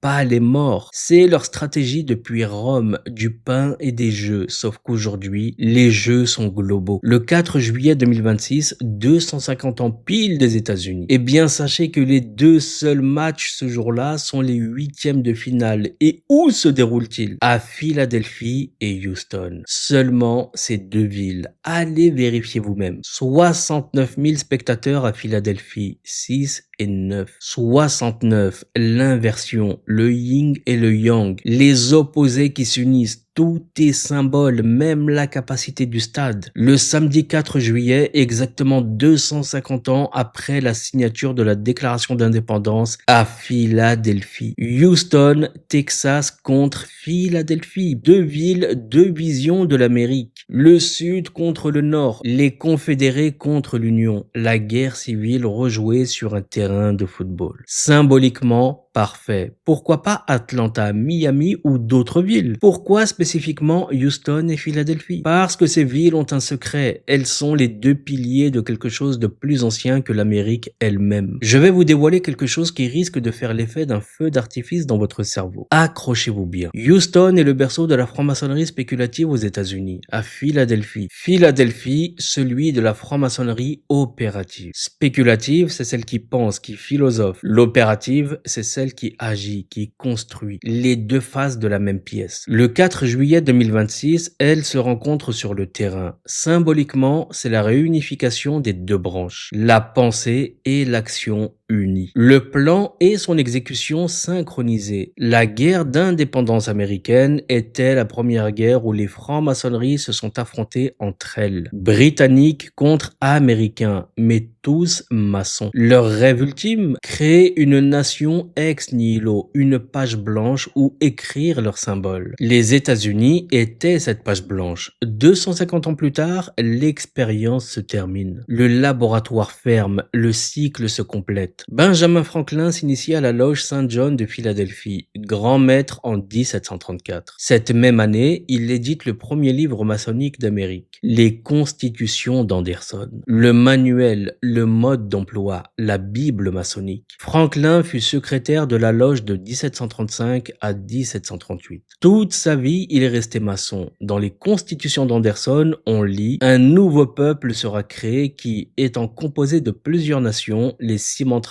toutes par le lien de la vertu et de la science. » C'est exactement ce qu'ils ont fait. Les États-Unis est un melting pot maçonnique. L'expérience a réussi. Maintenant, il passe à l'échelle planétaire. On peut également lire dans ce livre que si la Grande-Bretagne continue à encourager la bonne maçonnerie, cette île arrivera à être la maîtresse de la Terre. Le rêve de tout franc-maçon opératif, créer les fondations d'une nouvelle nation. Ils avaient l'opportunité, ils l'ont saisie. 250 ans plus tard, mission accomplie. Maintenant, ils passent à la phase 2, la nation mondiale. Le gouvernement unique, le nouvel ordre. Qu'a fait Benjamin Franklin? Il a édité ce livre et c'est devenu le premier livre qui s'est édité en masse aux États-Unis à Philadelphie. Et que s'est-il passé? Eh bien, la population américaine naissante, le premier livre qu'elle a eu entre les mains, c'est celui-ci. La manière la plus subtile d'implanter une idée dans une société à cette époque, eh bien, c'était à travers les livres. Franklin le savait. Plante la graine dans l'esprit et récolte l'arbre des générations. 250 ans plus tard, l'arbre a grandi. Ses branches couvrent la planète entière. Je ne dis pas que les États-Unis se sont créés uniquement comme ça. Non, je dis que l'histoire officielle cache des chapitres entiers. Comme cette couverture cache ses vrais messages, ses événements occultes, ses réunions secrètes, ses pactes signés dans l'ombre. Les véritables architectes de l'Amérique ne sont pas forcément ceux qu'on célèbre le 4 juillet. Ils sont ailleurs, dans les loges, dans les temples. Et 250 ans plus tard, leur œuvre arrive à maturité. Le fruit est mûr et 2026 est l'année de la récolte. Nous parlons ici du centre de Philadelphie et regardez ce qui se trouve face à la mairie, le temple maçonnique. Une architecture qui crie sa puissance. Benjamin Franklin avec George Washington, une statue monumentale. Voilà où se sont prises les vraies décisions, mes amis. Pas à Independence Hall, ici, dans ce temple, les présidents passent, mais les loges demeurent. Le pouvoir visible est temporaire, le pouvoir réel est éternel. Mais allons maintenant vers Houston, car cette ville cache elle aussi sa part de mystère. Samuel Houston, franc-maçon, militaire et homme d'État américain, a joué un rôle absolument crucial dans l'histoire du Texas. Il s'est uni à la franc-maçonnerie en 1817 et fut une figure clé dans la formation de la Grande Loge du Texas, comme le démontrent les documents de 1837. La franc-maçonnerie spéculative lui offre cette statue gigantesque. Elle est dans le top 3 des plus grandes statues américaines. Plus grande que beaucoup de présidents. Pourquoi? Parce qu'il leur a créé un État entier. Le Texas, l'étoile solitaire, Lone Star State, l'étoile de qui exactement? L'étoile flamboyante, celle qui guide dans la nuit. C'est probablement dans le top 3 des statues les plus imposantes aux États-Unis. Et regardez la plaque que ses amis de la Grande Loge de Houston lui ont dédiée. Une petite plaque dans ce mémorial qui dit merci pour tout le travail qu'il a fait pour la communauté. La communauté. Vous comprenez de quelle communauté on parle? Non pas les citoyens du Texas, mais la fraternité. Ceux qui savent, ceux qui construisent dans l'ombre. Mais revenons à notre messager sur la couverture. Cristiano Ronaldo? Non. C'est quelqu'un d'autre, quelqu'un qui nous parle depuis un autre plan. On a dit plus tôt dans la vidéo qu'il était comme sur un autre plan et c'est vrai. Cristiano Ronaldo ne porte du rouge qu'en sélection, pas en club. Quel joueur porte du rouge en sélection et en club? Qui peut faire un shoot depuis le ciel, depuis un autre plan d'existence? Pour moi, cette couverture est une frappe finale. Le coup de grâce, le tir qui met fin au match. Pourquoi? Parce que ce tir vient d'ailleurs, d'un endroit où les vivants ne peuvent pas aller. Le footballeur Diego Jota, star de Liverpool et du Portugal, meurt à 28 ans dans un accident de voiture en Espagne avec son frère. 28 ans, 2 plus 8 égale 10. Le nombre de la complétude, mais aussi 4 x 7. 4 cycles parfaits de 7 ans. Il est parti au moment exact, pas une année de plus, pas une de moins. Le timing parfait pour devenir un messager. Dans leur monde, bien sûr. Les 2 maillots qu'il portait, Portugal et Liverpool, ils étaient rouges. Le footballeur sur la couverture est habillé en rouge. Les lignes qui sortent du ballon sont rouges. Si même on doit regarder les traits de visage, on comprend clairement qu'il ne s'agit pas de Ronaldo mais de ce joueur. Le message vient du côté rouge. Pour moi, c'est lui le messager. Il est dans un autre plan maintenant. Il n'est plus dans notre dimension physique. Il envoie le ballon depuis un endroit où le temps n'existe plus, où tout est déjà accompli. Le tir s'appelle pour moi la frappe finale. C'est exactement ça, une frappe finale. La couverture est le message final avant que tout bascule. Et je vais vous dire pourquoi c'est quasiment certain que c'est Diego Jota et pas un autre. Et vous allez voir, ça fait réellement froid dans le dos. À vous qui êtes prêts à mourir pour le football et qui m'avez demandé et redemandé des vidéos sur ce sujet, ce passage à lui seul devrait vous suffire car il est glaçant. Les maillots rouges de Liverpool, les Reds et du Portugal. Les 2 rouges, le rouge sang, le rouge du sacrifice. sacrifice. Il est devenu le messager parfait. Il est mort à 28 ans pour transmettre ce message depuis l'autre côté. Regardez comment on appelle les stades, les temples du sport. Je peux vous faire un tour du monde de ce genre d'article. On parle même du temple sacré, regardez vous-même. Il vous parle clairement, mais c'est vous qui refusez de voir. On parle de temple, pas stade, comme si on y célébrait des messes, comme si on y pratiquait des rituels. Et c'est exactement ce qu'on fait si vous en doutiez. Chaque match est une cérémonie, chaque but une offrande, chaque victoire est un sacrifice. Pourquoi appelle-t-on temple les stades? Parce que c'est le temple roi, et le roi doit résider dans un temple. Regardez le stade de Wembley, un des temples footballistiques les plus importants du monde. Que voyez-vous sur cette image, mes amis, s'il vous plaît? Ce stade a accueilli les Ligues des Champions, Coupe du Monde. C'est le stade de plus grande capacité du Royaume-Uni. Le ranking des temples du football mondial. Temple, toujours temple. Le vocabulaire n'est jamais innocent, mes amis. Pourquoi appellent-ils temple un stade? Pourquoi ils appellent sport roi le football? C'est le temple de Salomon moderne. Le roi Salomon, notre prophète Sulayman alayhi salam, constructeur du premier temple. Les francs-maçons, constructeurs des nouveaux temples. Les stades sont leurs cathédrales modernes. Mais suivez bien car ce n'est pas fini. La franc-maçonnerie vient souvent au secours de clubs de foot. Parce que le football génère des millions, des milliards. C'est une machine à cash. Et qui contrôle cette machine contrôle les masses. Le football n'est qu'un business. C'est un outil de contrôle social. L'opium moderne. C'est un théâtre, un spectacle pour vous divertir pendant qu'il reconfigure le monde. Le football déplace des millions. Tous ces petits papiers qu'on voit voler sur la couverture, c'est l'argent du football. Ce sont les transferts, les paris sportifs, les droits TV. Une économie parallèle plus grande que le PIB de certains pays. En 1894, Manchester City évite la faillite grâce à l'argent des francs-maçons. En échange, le club doit porter la couleur maçonnique, le bleu. Et que dit l'hymne de Manchester City? Je vous laisse aller vérifier. Demandez à ChatGPT. Lisez bien les paroles. Vous allez voir, tout va s'imbriquer dans votre tête. Tout est symbole, mes amis. Tout est message. Bleu et rouge sur la couverture. Les deux maçonneries, comme on l'a déjà vu. Le rouge, la franc-maçonnerie opérative, celle qui agit, qui construit, qui détruit. La racine ancienne, les vrais constructeurs. Le rouge du feu, de la forge, de la transformation, l'action pure. Pas de documents médiévaux directs, mais l'association symbolique et puissante. Feu égale transformation. Les ouvriers opératifs travaillaient avec la chaleur, la forge, le feu, l'effort physique. Le rouge symbolise cette énergie primaire, l'œuvre rouge en alchimie, la perfection de la matière. Parfait pour les constructeurs qui perfectionnaient la pierre. Le rouge, c'est l'action qui transforme le monde, le sang de la corporation. Le vin dans les religions, le sang sacré, le vin rouge du rituel. C'est la transmission du lignage, la tradition opérative héritée de maître à apprenti comme un sang symbolique. Le vin sur la couverture n'est pas du vin, c'est le sang du pacte, le sang de la continuité, le sang du serment qui lie les générations. On passe ce lignage à une autre phase, du bleu au rouge, de la contemplation à l'action. La franc-maçonnerie spéculative, le bleu, devient philosophique au XVIIe siècle. Le bleu du ciel, du spirituel, mais maintenant en 2026, on retourne au rouge, à l'action, à la transformation brutale. Plus de philosophie, place à l'œuvre. Le bleu représente le passage du travail matériel à la réflexion morale. La pierre brute ne se taille plus physiquement, mais symboliquement. Les 3 premiers degrés, apprenti, compagnon, maître, sont les loges bleues. Mais ces loges bleues sont dépassées. Le temps de la réflexion est fini. 2026 marque le retour de l'action, du rouge, de l'opératif. Le bleu, c'est l'institutionnel, le rationnel, l'illustré. Une identité propre, philosophique, présentable. C'est la couleur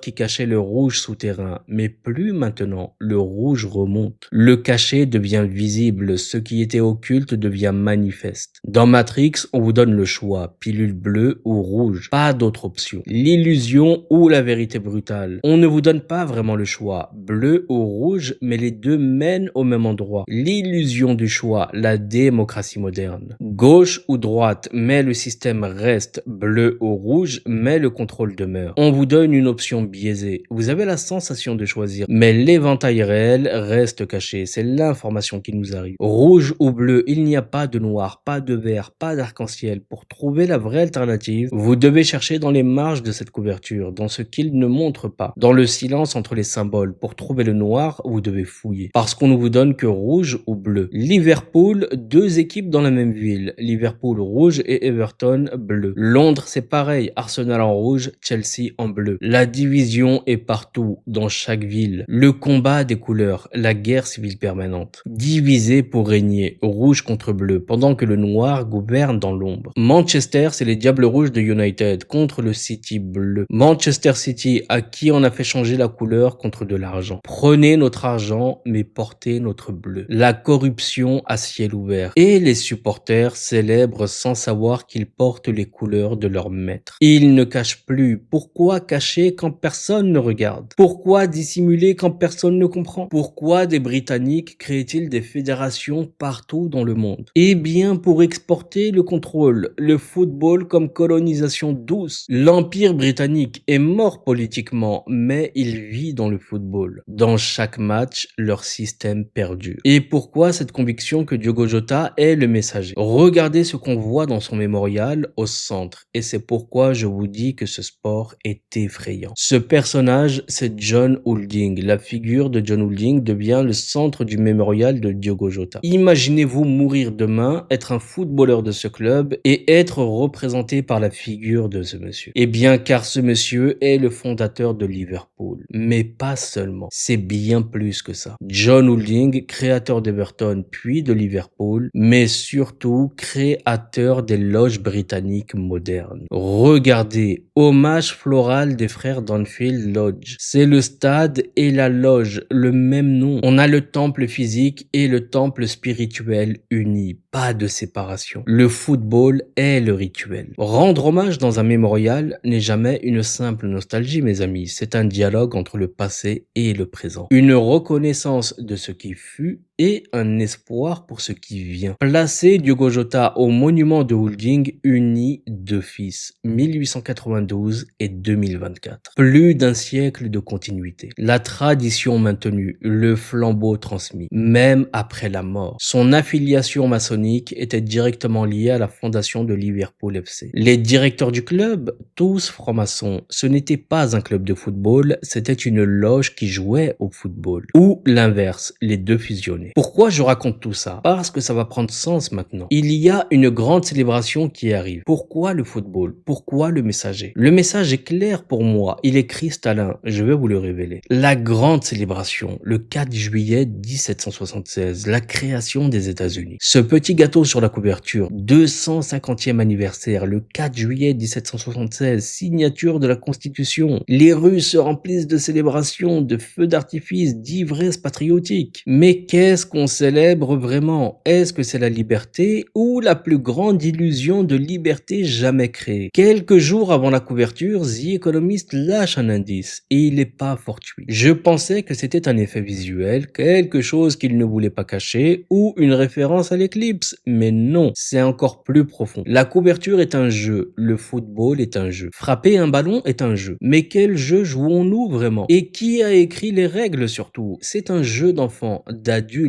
peu importe. La couverture elle-même est un jeu, donc continuons à jouer. Il y a deux anniversaires dans cette couverture, deux célébrations, pas une, deux. Le chiffre de la dualité, de la division, mais aussi de l'union des opposés. Regardons ces deux anniversaires qui convergent. Nous allons faire exactement ce que dit la couverture, ce qu'ils nous ont donné, ce qu'ils nous ont offert. Et si nous suivons les instructions, nous découvrons ce que la revue cache vraiment. Ce n'est pas compliqué, mes amis. Il nous donne le mode d'emploi, il suffit de savoir lire, de voir au-delà du visible, d'entendre le silence entre les mots. Et si on coupe la couverture en deux, qu'on retourne l'image et qu'on la recolle, ouvrez bien les yeux et appréciez le spectacle, mes amis. Quelle coïncidence, n'est-ce pas? Nos deux points enchaînés, droite et gauche, les deux, pas un seul. Pour moi, c'est le centre absolu de la couverture, le vrai message. Vous pouvez essayer de lever les bras vers la liberté, vous pouvez lutter, mais vous êtes enchaînés pour toujours. Ils ont le contrôle total, absolu. Ils ont le contrôle, vous ne l'avez pas, vous ne l'aurez jamais. C'est spectaculaire ce qu'ils révèlent. Ils vous ont donné l'indice des jours avant, le mode d'emploi de votre propre asservissement. Mais pas seulement le nôtre, car regardez bien, ce point levé, n'était-ce pas celui de Donald Trump le jour où il prend un tir dans l'oreille? Regardez bien et comparez. Également, si vous faites bien attention, certaines figures ont disparu de la carte. Quand leur travail est fini, elles disparaissent. C'est la règle du jeu. Utiliser puis jeter. Comme des pièces d'échecs qu'on retire du plateau. Donc, qui a disparu? Zelensky, Trump, Modi et la fille mystérieuse sur qui nous reviendrons ensuite. Coïncidence troublante, il reste Xi Jinping, Poutine et Netanyahou. Les autres s'effacent. Quand Trump accomplit sa mission, il disparaît de la scène. Peut-être physiquement, peut-être symboliquement, mais son rôle est terminé. Le mort a fait son travail, le mort peut partir. 2026 marque la fin de son utilité. Le système n'a plus besoin de lui. Zelensky, ils vont l'éliminer, c'est une question de temps. Mais quoi qu'il en soit, c'est une évidence. Son utilité est terminée. La pièce de théâtre ukrainienne touche à sa fin. Le rideau tombe. Et la personne dont je vous parlais juste avant, cette femme blonde habillée en rouge, pour moi, ça colle parfaitement avec Marjorie Taylor Greene. Pourquoi cette identification? Parce qu'elle est dans un procès judiciaire ouvert qui menace tout son château de cartes. C'est elle qui a financé Palantir pendant tant de mois. Elle lui injectait de l'argent à travers ses fonds opaques. Elle a commis un délit d'initié et elle est maintenant sous enquête pour délit de capitaux, pour avoir de l'information privilégiée, pour trafic d'influence caractérisé. On parle de montants allant de 500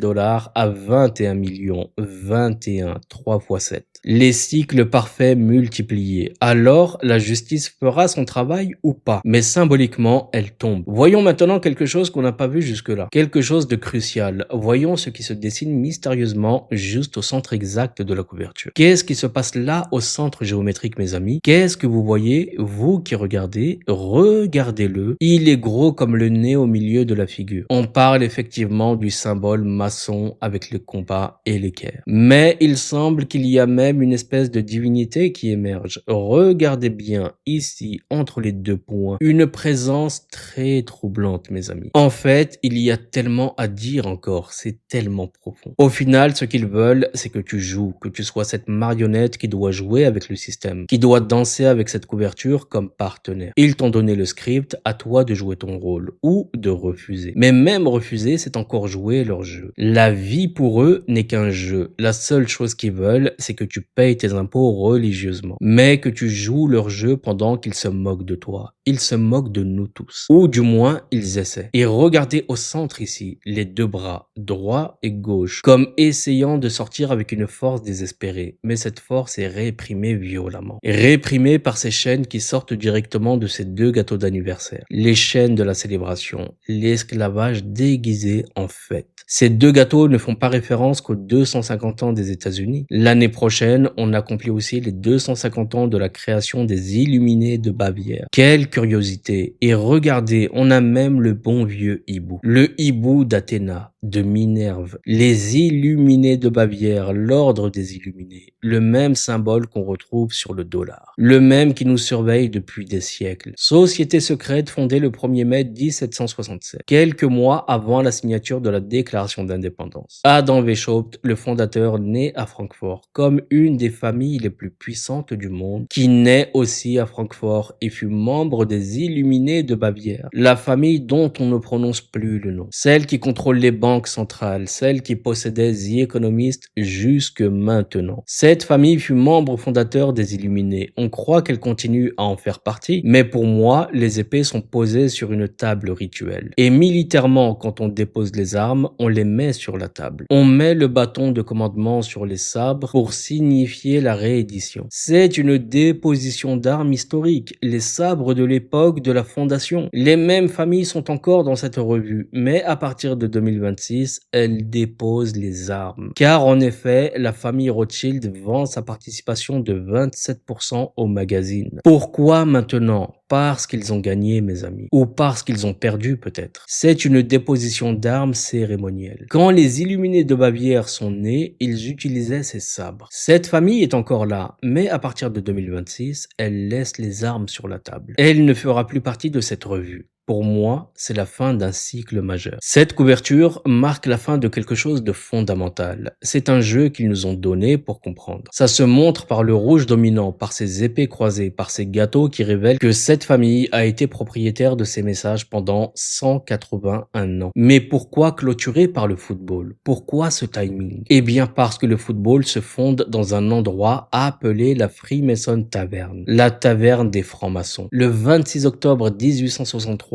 là où se sont établies les bases du football moderne. La séparation entre le football et le rugby. La naissance de l'English Football Association. Regardez qui a posé la première pierre dans cette taverne. La franc-maçonnerie était présente pour créer le football moderne. Le vote décisif s'est fait à l'intérieur, pas dans un bureau gouvernemental, dans une taverne maçonnique, le sport le plus populaire du monde né dans une loge. Vous comprenez maintenant pourquoi ils l'appellent le beau jeu? C'est leur plus belle création, leur contrôle le plus subtil. Nous avons la scénographie de ce dîner historique. Tout s'est voté là, sous l'égide de la franc-maçonnerie opérative rouge. Cette taverne n'existe plus bien sûr, mais maintenant il y a la Freemason Arms. Ça doit être un restaurant ou un bar, un pub, peu importe. Le nom change, le pouvoir reste. Tout prend une ambiance rouge sang. Une ambiance rouge fermant le rituel à coups de maillet. Le maillet du juge que vous voyez ici, du grand maître. Mais regardez bien, le maillet, lui, est intact. C'est la base qui est cassée. La base où frappe le marteau est détruite. Pourquoi? Est-ce à cause d'un coup trop fort ou tellement de coups répétés que la base a cédé? Remarquez bien que le maillet est intact mais provoque le tremblement de terre. En clair, c'est la décision qui provoque le séisme. Une décision qui a été prise ou va être prise qui provoquera ce tremblement planétaire. Le coup sur la table qui fait tout basculer, comme quand on frappe un ballon. Le ballon vibre, il résonne, il transmet l'onde de choc. Qui donne ce coup sur la table? Quel type de franc-maçonnerie? L'opérative, celle qui agit, pas celle qui philosophe. L'heure n'est plus à la réflexion, c'est l'heure de l'action. À qui appartient Trump? À l'opérative, la rouge. Qui veut contrôler la Fed? Comment sont les épées? Rouge. De quelle couleur est le graphique? Rouge. Le fil vers le cerveau, il est rouge. Les contrôles de la manette, rouge. Toute la technologie, rouge, tout est rouge sang, le maillet est intact, sa base détruite. Un juge peut casser la base en essayant de mettre l'ordre dans la salle d'audience, mais ici, ce n'est pas pour mettre de l'ordre, c'est pour la sentence. Ce maillet sert à fermer un rituel ou l'ouvrir. Pour débuter et clore, 2026 ferme un cycle et ouvre un autre. Ce maillet dans la franc-maçonnerie opérative ferme ou ouvre les rituels. C'est le début et la fin, alpha et oméga. The Economist nous donne les indices dans un simple tweet. Si simple et si révélateur. 10 ans de changement commencent. Le nouvel ordre mondial arrive en 2026. Il le montre en couleur. Il n'y a plus de secret. Tout est révélé. À partir de 2026, c'est le nouvel ordre mondial. Il le montre avec les couleurs. Le rouge envoie le message. Le rouge est le message. Il contrôle les moyens de communication. Le maillet dicte la sentence. Tout le rouge, nous le contrôlons maintenant. C'est la fermeture d'un cycle et le commencement d'un autre. Le cycle bleu se ferme définitivement. Le bleu est le passé. Le rouge est le futur. C'est ma déduction de cette couverture. 2 siècles et demi de préparation pour ce moment. Le bleu est révolu. Le rouge arrive. Ce n'est pas seulement l'anniversaire des États-Unis, c'est aussi celui des Illuminés de Bavière, l'origine de la franc-maçonnerie opérative moderne, celle qui a fondé l'Amérique depuis l'ombre, celle qui contrôle depuis 250 ans. Les propriétaires de The Economist appartenaient aux Illuminés. Le football fut créé par la franc-maçonnerie. Pour moi, aucun doute, le centre, c'était les épées. Elles avaient déjà écrit la couverture. C'est pour ça que Trump porte la casquette rouge MAGA. Trump porte la cravate qui s'incline vers le graphique de la Fed. Magnétisme pur. Si tu tournes le graphique, quand arrivent les mi-termes, il s'effondre. La déposition d'épée, les 2 pièces de Lincoln, il est mort 2 fois. Il apparaît en noir et blanc sur la couverture, pas rouge ni bleu. Il est dans le réel, le tangible. Hors du jeu des couleurs. Il ne parle pas de pouvoir partisan, il transcende rouge et bleu. Qui envoie le message depuis en haut? gros, comment arrive Internet du futur? Le contrôle total depuis les cieux. Pas métaphorique, littéral. L'image marquante de l'investiture de Trump, les titans technologiques, Zuckerberg, tous les maniatech ont baissé la tête. Ils sont entrés dans le rang. Le pouvoir a changé de main, de la Silicon Valley bleue au nouveau pouvoir rouge. La soumission était totale, publique, humiliante, parfaite. Pour moi, le rouge est la dominance absolue. Un changement radical arrive à partir de 2026. On va le vivre ensemble. On est ici pour en témoigner, pour comprendre, peut-être pour résister, ou peut-être juste pour observer l'inévitable. Ces changements monumentaux, mes amis, on en parle depuis des années. Comment la Chine grandit inexorablement. Les changements énergétiques, tout ce qui apparaît sur la couverture. Cette image reflète une transition historique, un adieu définitif, la fin d'une ère, le début d'autre chose qu'on ne peut pas encore nommer. Le coup de grâce, c'est envoyer le monde au futur sans transition. C'est l'adieu des éditeurs, mais surtout de cette famille bancaire. Un adieu après 181 ans. Les thèmes traités, c'est le présent projeté vers un futur inévitable. Cette couverture est une folie. On pourrait analyser pendant 5 heures de plus et continuer à découvrir bien d'autres choses. La clé pour moi est dans les épées. L'indice de The Economist, c'est superpose les deux moitiés, les deux bras enchaînés apparaissent. La société n'est pas visible directement, mais symboliquement. Mais elle est là, dans ces bras qui tentent de se libérer. Même si tu cries liberté, même si tu essaies de sortir de ce monde rouge qui arrive, tu ne peux pas t'échapper. Ils t'ont menotté définitivement. Ils contrôlent le physique et l'intellectuel. Contrôle total, corps et esprit. Cette couverture, elle est spectaculaire pour moi. C'est leur jeu final. Ils ont voulu jouer avec nous et nous avons joué. Voilà mes amis pour mon interprétation de cette couverture. Peut-être que je me trompe sur certains points, mais encore une fois, seule la vérité absolue compte sur toute la ligne. Mais ce que je vois dans cette couverture, c'est que 2026 n'est pas une année, c'est un portail, c'est un passage. C'est la fin d'un cycle de 250 ans et le début de quelque chose que l'humanité n'a jamais connu. Restez vigilants, questionnez tout et souvenez-vous, même s'ils contrôlent le jeu, c'est encore à nous de décider comment nous jouons nos cartes. Je vous donne rendez-vous très bientôt pour le lancement d'une grosse série de vidéos. Une série monumentale, peut-être la dernière sous cette forme, peut-être pas. Je laisse cette porte entrouverte car dans cette analyse de The Economist, j'ai voulu me concentrer sur l'essentiel, le cœur du message. Mais il reste des strates, des couches que je n'ai pas explorées, des symboles que j'ai volontairement laissés dans l'ombre. Et si les circonstances le permettent, et vous comprendrez bientôt pourquoi je formule ça ainsi, eh bien il y aura peut-être une seconde partie.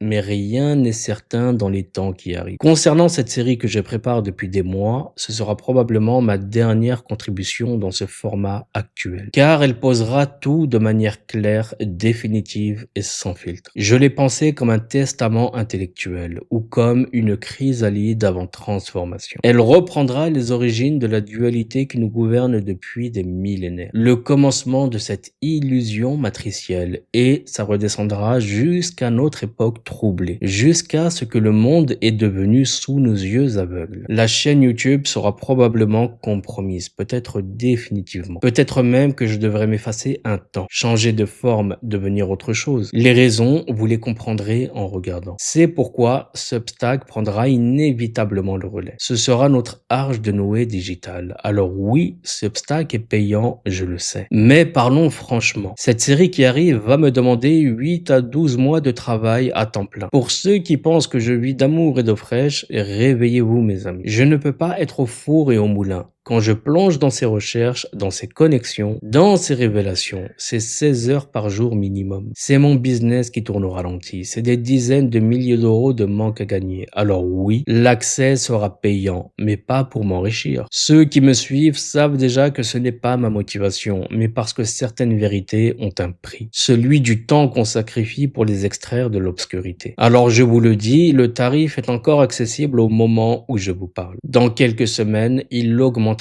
considérablement. Donc c'est maintenant ou jamais. Prenez place si vous voulez avancer avec nous vers la compréhension, ou plaignez-vous tant que ça vous chante. Mais ceux qui veulent vraiment comprendre feront le nécessaire. C'est un tri naturel. Seuls les vrais chercheurs de vérité franchiront ce pas. Les autres resteront avec leurs plaintes habituelles. Je vous demande de vous préparer psychologiquement pour absorber la masse de connaissances qui arrive. Des mois, des années de recherche condensées dans une série qui pourrait bien être la dernière de ce type. Pourquoi la dernière? Parce qu'après 2026, soit le message sera passé et vous aurez les outils pour naviguer dans le nouveau monde, soit je ne serai plus là pour continuer. Pas forcément physiquement, quoique tout est possible, mais peut-être qu'il sera temps pour moi de disparaître de cette scène, de me transformer, de devenir invisible. Certains comprendront ce que je veux dire, d'autres le découvriront bientôt. Ce contenu, lui, restera figé dans le marbre digital pour ceux qui y accéderont, et ce, même si je dois m'effacer. C'est mon legs, ma pierre à l'édifice. Après ça, vous devrez continuer sans moi ou me retrouver ailleurs sous une autre forme si vous savez chercher. Donc prenez place maintenant, c'est un conseil d'amis qui pourrait bientôt ne plus pouvoir vous parler aussi ouvertement. Merci à vous qui me suivez depuis le début, vous avez été les compagnons d'un voyage extraordinaire. Je ne vous demanderai pas de partager massivement, ces contenus ne sont pas pour la masse endormie. Ils sont pour les éveillés, pour les questionneurs, les chercheurs de vérité. Ceux qui nous arrivent dessus dépassent l'entendement commun. Les 250 ans dont on a parlé, le cycle se ferme. Les masques tombent, les voiles se déchirent et certains d'entre nous devront peut-être s'adapter. Disparaître pour mieux renaître. Cette série sera peut-être ma contribution finale sous cette identité. Peut-être le début de quelque chose de complètement différent. Seul l'avenir le dira. Mais une chose est sûre, après ces révélations, plus rien ne sera comme avant. Donc, restez connectés. Pour ceux qui prendront le train en marche sur Substack, bienvenue dans le dernier cercle. Pour les autres, j'espère que le contenu gratuit vous aura au moins entrouvert les yeux. Et si je dois partir, disparaître, me transformer après cette série, sachez que tout ce que vous aurez besoin de savoir sera dans ces vidéos. C'est ma bouteille à la mer. Mon message dans la tempête qui arrive, le compte à rebours est lancé mes amis. 2026 n'est plus une date, c'est un rendez-vous avec le destin. Et certains d'entre nous pourraient ne pas être là pour voir ce qui vient après. Mais vous